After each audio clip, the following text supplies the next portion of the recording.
23 मार्च भारताच्या इतिहासातील एक अत्यंत महत्त्वाचा आणि भावनिक दिवस.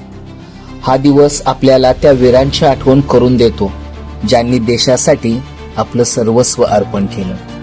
त्या काळात भारतावर इंग्रजांचे राज्य होते. भारतीयावर अन्याय, अत्याचार आणि गुलामी लादली जात होती. पण या अन्यायाविरुद्ध काही धाडसी तरुणांनी आवाज उठवला.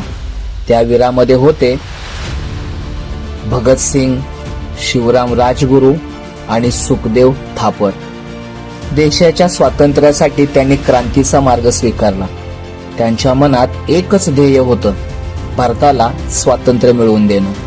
इंग्रज सरकारला जागं करण्यासाठी त्यांनी धाडसी पाऊल उचललं.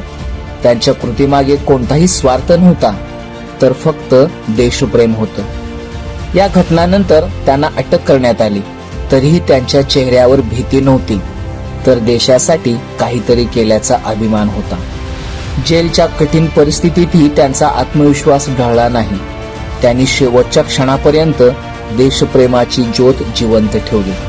आणि मग तो दिवस आला, 23 मार्च 1931, जेव्हा या तिन्ही वीरांनी हसत हसत फाशी स्वीकारली. त्यांचं बलिदान भारताच्या इतिहासात सुवर्णाक्षरांनी कोरलं गेलं.